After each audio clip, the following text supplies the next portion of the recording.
Bom dia, pessoal. Gostaria de dizer, em primeiro lugar, que é um prazer estar aqui no evento, no TechSoc, compartilhando com vocês todas as atividades tão interessantes aqui do evento. Eu sou Sandra Rúbia, sou professora atualmente no Departamento de Comunicação da Universidade Federal de Santa Maria e venho, portanto, da área da comunicação e com uma formação em antropologia pelo meu doutorado, que foi na Universidade Federal de Santa Catarina, né? E por esse motivo fui chamada a participar da mesa Imagem, Tecnologia e Cultura Material. Por quê? Porque o tema da minha tese é muito relacionado com a questão do consumo de tecnologia por uma ótica que privilegia a reflexão em torno da cultura material e, mais especificamente, de um chamado tecno-objeto que está muito presente nas nossas vidas, que é o telefone celular, né? Esse objeto que está sempre próximo dos nossos corpos, que mobiliza os nossos afetos, os nossos sentimentos e cuja influência, né, esse é o tema que eu pesquisei durante a minha tese, perpassa os vários domínios da vida social, enfim, né? Os impactos da adoção do telefone celular deveriam ser ainda mais pesquisados, né?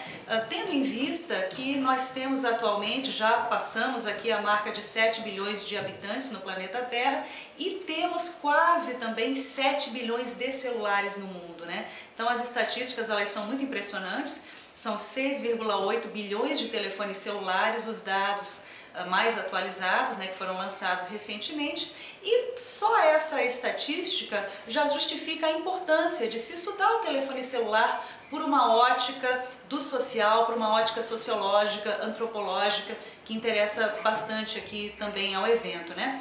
Dito isso, eu gostaria de dizer que a minha fala vai se centrar na questão da religiosidade, né? Como é que a gente pode pensar, então, o tecno-objeto, o telefone celular, em relação às práticas religiosas, né?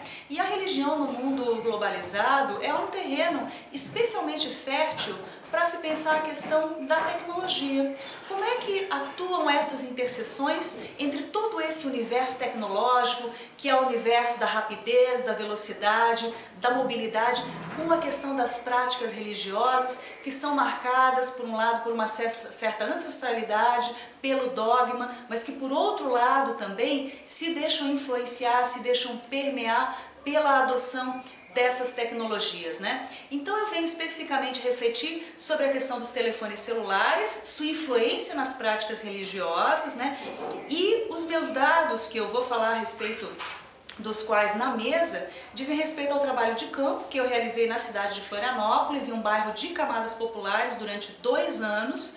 E o fruto da fala que eu vou fazer daqui a pouco na mesa tem a ver com o último capítulo da tese, cujo tema é religiosidade e telefones celulares.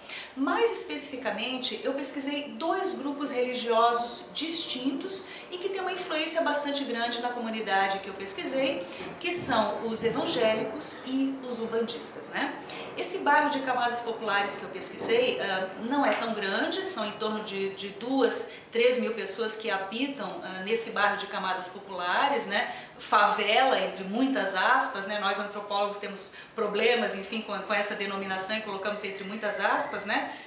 Mas basta dizer que nessa comunidade, que tem em torno de 3 mil habitantes, né, havia na época da minha pesquisa 3 templos da denominação Assembleia de Deus, denominação evangélica Assembleia de Deus, e 12 terreiros de Umbanda, além de 3 igrejas católicas, né? Então, ou seja, uma comunidade fortemente marcada pela religiosidade, né? Claro que quando eu entrei em campo para elaborar a minha tese, eu não esperava, em momento algum, que viesse a pesquisar esse tema da religiosidade, mas foi algo que o trabalho de campo me trouxe e essa é a riqueza também do trabalho de campo de caráter etnográfico, né, no qual os dados se apresentam, os dados interpelam o pesquisador e demandam a pesquisa e a interpretação, né.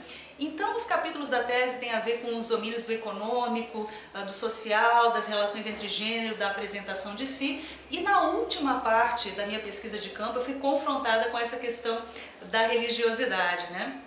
Tudo começou quando, numa das entrevistas que eu realizava, que foi com o roteiro aberto, né, uma das perguntas dizia o seguinte: em que momento o telefone celular atrapalha a sua vida? E a minha entrevistada começou a dizer, bom, eu quero muito ter uma foto da Pombagira no meu celular para registrar esse momento, para ter a minha entidade ali registrada, mas ela foge, ela se esconde, ela não quer ser registrada de jeito nenhum. E eu pensei, para tudo e me conta melhor como é que é isso, porque tudo isso é muito interessante. Então a riqueza daqueles dados empíricos me chamou bastante a atenção. E a partir daquele momento eu redesenhei essa última parte da pesquisa, né? E comecei a interagir mais, tanto com os umbandistas, né? Tanto com os evangélicos, né? E o que eu pude observar? Eu pude observar uma interseção bastante pronunciada da apropriação da tecnologia com esse domínio do religioso, ou seja, o telefone celular, ele obviamente há muito tempo deixou de ser um simples objeto que faz e que recebe chamadas, e a gente encara logicamente o telefone celular como um artefato cultural, como um tecno-objeto globalizado que é profundamente atravessado pelas questões culturais locais, e aqui eu faço esse contraponto com a questão da religiosidade, né? E o que eu pude observar então? O telefone celular ele se torna um objeto que expressa a devoção, tanto de evangélicos quanto de umbandistas. Eu vou começar falando um pouco do caso dos umbandistas, né? Eu vou começar falando do caso dos evangélicos, né? No caso dos evangélicos, eu pude observar, por exemplo, a adoção de imagens no telefone celular, por exemplo, na tela inicial, no papel de parede, né? Rendendo homenagens à figura de Jesus, né? E um outro ponto interessante a se considerar também é que o chamado celular evangélico, os próprios informantes relatavam dessa forma, né? O meu celular ele é evangélico, ou seja, há determinados conteúdos que não devem estar no celular evangélico, né? Os chamados conteúdos do mundo, ou seja, né, determinados conteúdos que são considerados impróprios. Vou dar o exemplo aqui de músicas, por exemplo, de ritmo sertanejo, funk, pagode.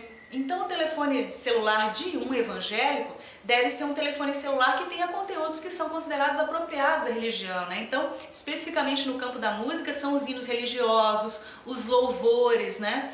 E o telefone celular também ele é muito utilizado, eu vou falar isso um pouco mais de detalhes na mesa também, mas para a questão do aconselhamento espiritual, e eu pude encontrar duas lideranças espirituais ali na comunidade que se valiam muito disso, né? Uma outra questão interessante para se pontuar no caso dos evangélicos é que o próprio discurso a respeito do telefone celular, ele se reveste de um caráter profundamente religioso, né? Como é que isso ocorre, né? No relato dos informantes surgiam frases como, bom, o telefone celular ele é uma invenção divina, ele é uma invenção de Deus, é Deus agindo na nossa vida para melhorar. Então o telefone celular, diziam os meus informantes evangélicos, né? Ele deve ser utilizado para se praticar coisas boas, não para fazer fofocas, não para fazer maledicências, não para cometer o mal contra o outro, mas ele deve ser usado a serviço de Deus, né? Isso a respeito dos celulares evangélicos também, né? E há vários outros aspectos, enfim, que eu não vou aprofundar nesse momento, mas que estão descritos, enfim, na minha tese, em artigos também que já estão publicados, né? No caso dos umbandistas, a questão da visualidade, né, nas religiões de matriz africana, é bastante importante a questão da visualidade. Daí o interesse dos informantes em terem registros visuais, né, das práticas religiosas, né? Claro que no momento da chamada gira, né, da sessão de Umbanda, o telefone celular ele é um objeto que é interditado, ele não deve estar ali com aqueles que estão girando com o santo, né? Entretanto, na audiência, né, nas pessoas que assistiam às cerimônias, né, o telefone celular ficava assim com as pessoas no modo religioso, no modo silencioso, aliás. Às vezes não, às vezes o telefone celular tocava, né? E foi assim que eu pude perceber que esse tecno-objeto tão presente nas nossas vidas, o telefone celular, ele chegava inclusive a incomodar as entidades, né, de outro plano espiritual, né? Tanto que enquanto estavam incorporados, né, os informantes relatavam o nome que as entidades dariam ao telefone celular, né? Então eles faziam relatos como, bom, Sandra, claro que no tempo, né, em que eles viviam, né, que eram os antigos escravos, os pretos velhos e tal, não existia telefone celular, então eles denominam por nomes que fazem sentido para eles. Então o celular é o grilo, né, é o macaco preto, né, esses eram alguns dos nomes que surgiam para o telefone celular, né. E uma outra questão importante a se ressaltar também é o papel do telefone celular na própria disseminação daquela cultura religiosa, né?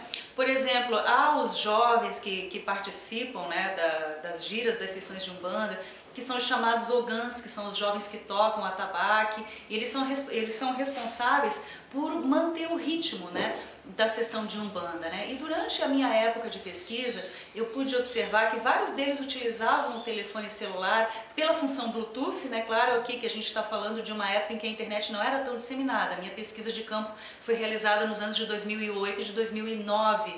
Então é bastante diferente do cenário de disseminação de 3G, de pacotes de R$10 que a gente vê hoje, né? Ainda naquela época, mesmo não havendo esse acesso tão disseminado à internet quanto hoje em dia, se utilizava sim a função Bluetooth para que esse caráter de interatividade pudesse se configurar. Então eles trocavam pontos, né, que são as músicas que fazem parte das giras, né, o equivalente ao hino dos evangélicos, né? Então trocavam pontos entre si, porque o ogã, que ele é experiente, ele deve saber muitos pontos, né? Ele deve memorizar esses pontos. Um dos ogãs, que já tinha mais de 30 anos de idade, me dizia: olha, eu sei 300 pontos já de cor, eu posso tocar uma noite inteira sem repetir ponto nenhum. E isso é muito importante, isso traz prestígio para aqueles ogãs, né? E por fim, já para ir me encaminhando um pouco mais para o final dessa pequena fala aqui, eu gostaria de falar de um aspecto visual que tem a ver com a devoção e com o fato de que o telefone celular, para o umbandista, ele também se torna um objeto de devoção, assim como para o evangélico, né? Eu pude observar nas casas da comunidade uma grande devoção a São Jorge. Então, acima da porta das casas, de muitas casas, da maioria das casas, havia aquela tradicional pequena imagem de São Jorge, né, que é o Ogum, no sincretismo afro-brasileiro, né?